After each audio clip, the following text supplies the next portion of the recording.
This ETF is up over 30% this year, and I'm seriously considering getting rid of it. And what makes this worse, it's supposed to be an income machine, but it might actually be falling behind. So today I'm comparing SPYI versus XDTE because after my last video, I realized something.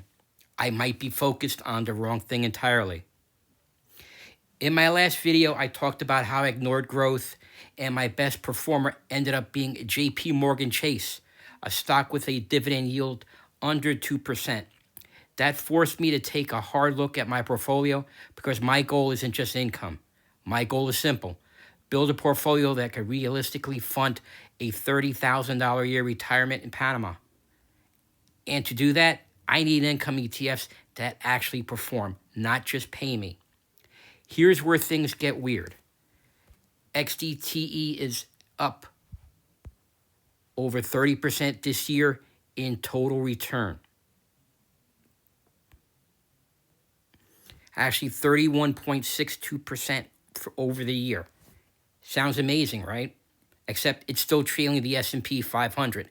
That's the index it's supposed to be tracking. Let me show you. This is the price return versus the S&P 500. That's what it is for 1 month. It's lagging behind.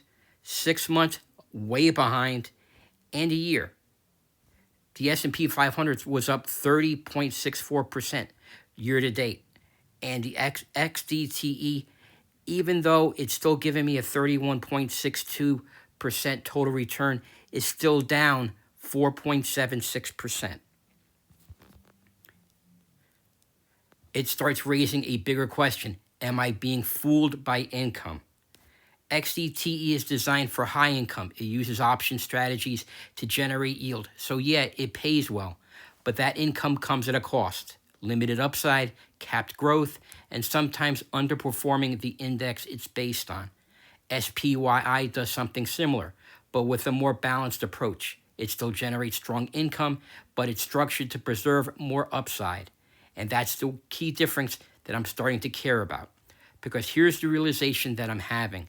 If an ETF is paying me a lot in income, this is the comparison between SPYI and XDTE.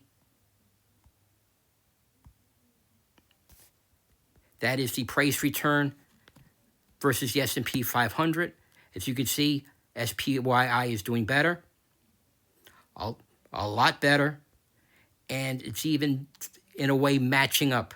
SPY has closer to a 12% dividend yield, so you're getting that 12% up price return plus the dividend yield, while your price return on XDTE is down. So, am I actually getting ahead, or am I getting paid while falling behind? When I think about my goal, $30,000 a year in Panama, and I've only been doing this less than 4 years, it's not just about today's income. Now, I am not a financial advisor. This is not financial advice. Past performance does not indicate future results. And this is all about building something that grows enough to sustain my income long term. So I'm seriously asking myself, does XDTE still deserve a place in my portfolio? Or is there a better income ETF, one that actually balances growth, income, and growth?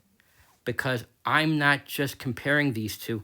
I'm looking at replacing XDTE with something that performs better over time. Now, do you invest in income ETFs? Do you invest in growth ETFs? Let me know in the comments. And in my next video, I'm going to break down exactly what that replacement might be. So if you're building an income in portfolio, you need to ask yourself this question too. Is your income actually helping you win, or just making it feel like you are? Subscribe if you want to see what I replace XDTE with. And if you want to follow along, I do have another video showing the power of what $5 a day can do.